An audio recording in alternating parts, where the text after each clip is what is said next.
Madhya Pradesh Congress committee के अध्यक्ष जीतू पटवारी के आह्वान पर आज जबलपुर जिला मुख्यालय के सामने कांग्रेस कार्यकर्ताओं ने अनूठा विरोध प्रदर्शन किया। इस दौरान कांग्रेस के नगर अध्यक्ष सौरभ नाटी शर्मा और पूर्व विधायक संजय यादव कार्यकर्ताओं के साथ गांधीवादी तरीके से धरने पर बैठ गए। कांग्रेस नेताओं ने बाबा साहब भीमराव अंबेडकर की तस्वीर को साक्षी मानकर केंद्र और राज्य सरकार पर तीखा हमला बोला। उन्होंने आरोप लगाया कि भाजपा लगातार महिला विरोधी और संविधान विरोधी मानसिकता का परिचय दे रही है, जिसका ताजा उदाहरण कांग्रेस की गांधीवादी महिला नेत्री मीनाक्षी नटराजन का नामांकन पत्र जबरन निरस्त करना है।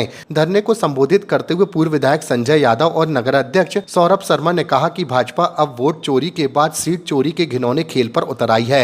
उन्होंने चुनाव आयोग की स्वतंत्रता पर सवाल उठाते हुए उसे सत्ता की कठपुतली बताया और कहा कि पहले विधायकों को खरीदने और डराने का प्रयास किया गया और जब उसमें असफलता मिली तो नियमों का गलत हवाला देकर जबरन पर्चा निरस्त कर दिया गया।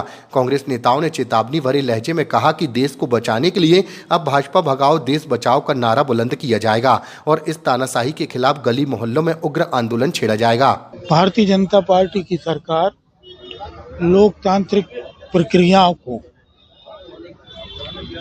लोकतांत्रिक व्यवस्थाओं को कलंकित करने में लगी है, संविधान की धज्जियां उड़ा रही है और ये कहने के राजनीति की स्वस्थ परंपराओं की भी एक तरीके से अवहेलना कर रही है। इतने दंभ में ये फूले हुए हैं कि ये हर चीज में एक अधिकार चाहते हैं।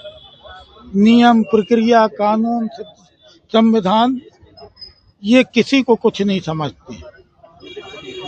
बिल्कुल स्पष्ट था कि कांग्रेस के पास एक राज्यसभा सदस्य पहुंचाने का बहुमत था। भारतीय जनता पार्टी के पास 3 में से 2 राज्यसभा सदस्य पहुंचाने का बहुमत था, तीसरे का बहुमत उनके पास नहीं था। राजनीति की स्वस्थ परंपराएं ये होती हैं कि बिल्कुल अच्छे मन से इस बात को स्वीकार करते। शुरू से मन में उनके पाप था, इसलिए उन्होंने तीसरा कैंडिडेट लड़ाया। फिर कोशिश की जोड़ तोड़ करने की। जब कांग्रेस का कोई विधायक नहीं टूटा, एकजुटता एक रूपता के साथ सब बंधे रहे, तब उनने ऐसा घिनौना कृत्य किया जो हमारे हिंदुस्तान की लोकतांत्रिक प्रक्रिया को कलंकित करता है। ऐसा कृत्य शायद इतिहास में कभी देखने न मिला हो। आरओ ने, रिटर्निंग ऑफिसर ने जिन आधार पे फॉर्म निरस्त किया है मीनाक्षी नटराजन जी का, बड़ा हास्यास्पद लगता है कि या तो आरओ को ज्ञान की कमी है या ये हठधर्मिता है भारतीय जनता पार्टी की। सरकार हर चीज में एकाधिकार चाहती है। एकाधिकार रावण ने भी चाहा था। क्या सीता का हरण करने के बाद सीता पे हक बता पाया था? तो घमंड सबका चूर होता है। जिस आरओ ने ये कहा कि फॉर्म 26 में आपने जानकारी नहीं दी, जब आपराधिक मामले हैं ही नहीं तो जानकारी किस बात की देती? एक प्राइवेट इस्तिगासा जो कोर्ट से माननीय सुश्री मीनाक्षी नटराजन को नोटिस पहुंचा, नोटिस का उनने जवाब दे दिया, जबकि निर्वाचन की धारा 32 ये कहती है कि कम से कम वो मामले जिनमें 2 साल से ज्यादा की सजा हो, 2 साल से ज्यादा की, और जिनके चार्ज फेम हुए हों, चालान भी नहीं, चालान तक भी नहीं, चार्ज फेम हुए हों, प्रकरण पंजीबद्ध हुआ हो, यहाँ तो कुछ भी नहीं है।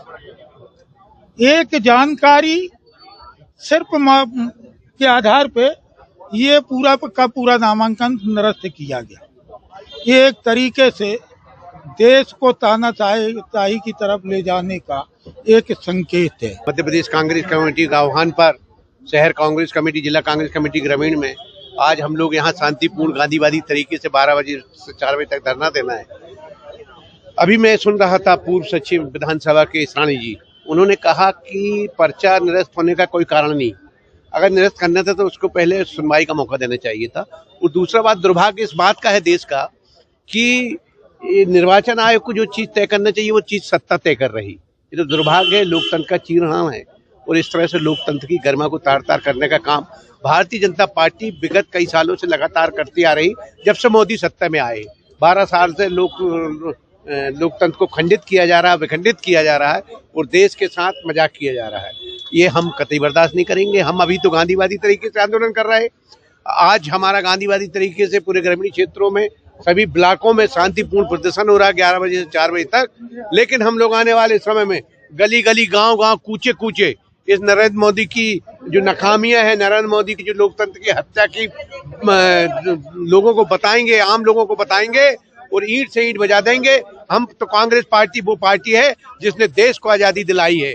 लेकिन ये अंग्रेजों के गुलाम रहे भारतीय जनता पार्टी के लोग, अंग्रेजों से मिले हुए थे, वो देश विरोधी थे। आज पुनः वो ताकतें शक्तिमान बन गई हैं। ऐसी ताकतों को उखाड़ फेंकने का काम कांग्रेस के लोग करेंगे, कांग्रेस की जनता करेगी, जनता के साथ कांग्रेस की